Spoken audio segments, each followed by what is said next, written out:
everything might not be fun. The politicians keep saying, why is our healthcare system so expensive? And like, duh. How does that make any sense? We'll figure it out. This is the thing. I'm just getting totally unhinged now, and I don't know what to do.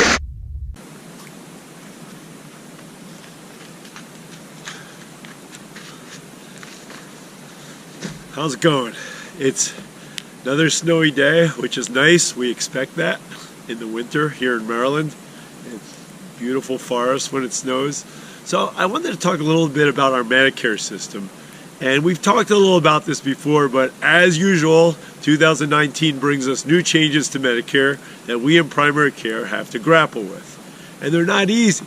We have a new program in Maryland called the Maryland Primary Care Program, and we are working hard to figure out what we're supposed to do. A lot of it has to do with paperwork and dotting the I's and crossing the T's, and we're hoping that in primary care this helps us to get a little bit more compensation so we could help our patients a little bit more rather than just filling in boxes, which is often what happens.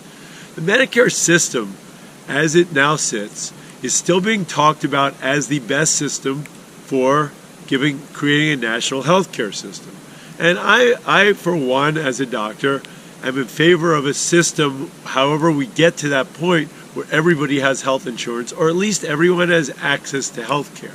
There's a lot of questions whether insurance is the best way to do that, because the biggest problem with insurance, and I see this every day, is that if you tell someone they can have a buffet, they can see as many doctors as they want, get as many tests as they want, get as many drugs as they want, then they do it. A lot of people say, I'm paying for it anyway, I might as well get this stuff, rather than giving them some pause, which means that they have to put a little stake, a little money into everything they do. In other words, if their knee hurts and they want to get an MRI, under our current system, it's free. They can just get an MRI. They can see an orthopedist. They can see another orthopedist. Medicare pays for all that without question. But imagine if you had to think about it. Imagine if there was a little price tag for that MRI. Then, that would be something that would be more enabling you as a patient to ask questions, saying, well, why am I getting the MRI? I don't know if I want to spend this $200. What it's going to do for me? Right now, there's no real reason. If you have the time, which a lot of Medicare people do, then you might as well just get the test. So Medicare for All needs to be curtailed. The new system that is being introduced in Maryland does nothing to do that.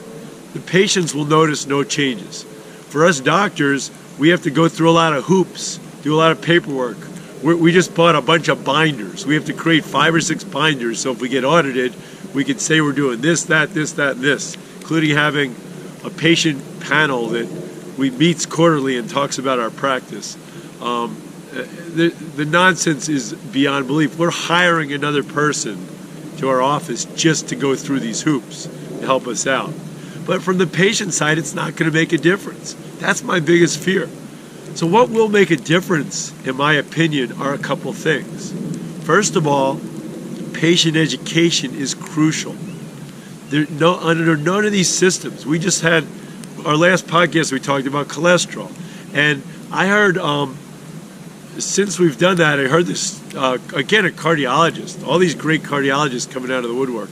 Cardiologist who works as a nutritionist was on NPR and talking about how the very diet we talked about was extremely useful in helping heart disease, and not enough cardiologists talk about that.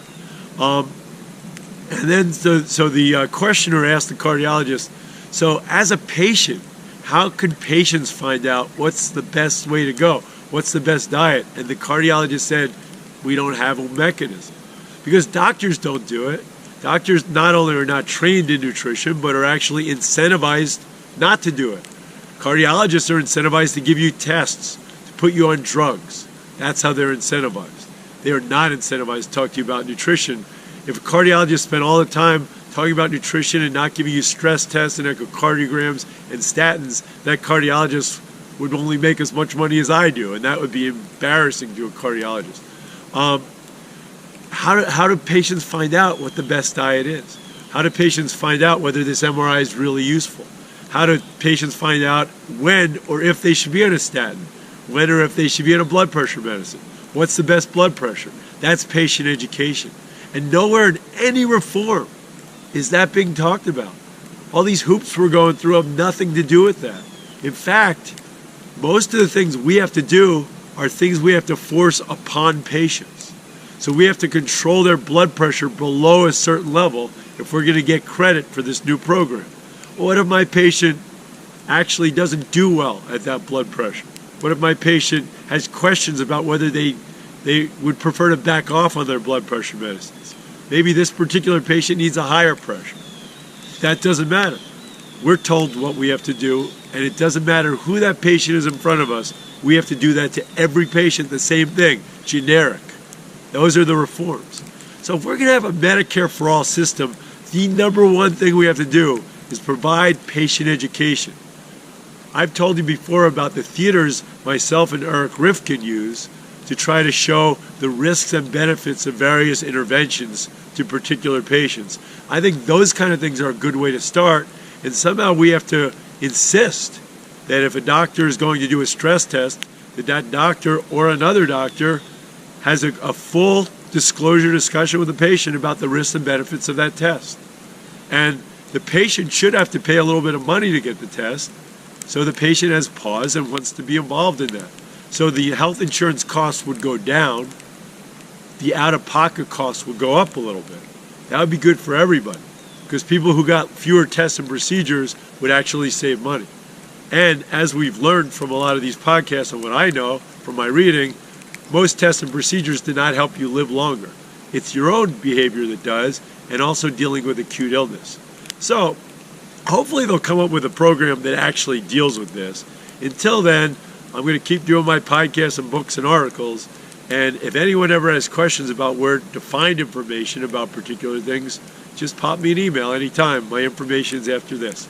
Take care. Finishing my run.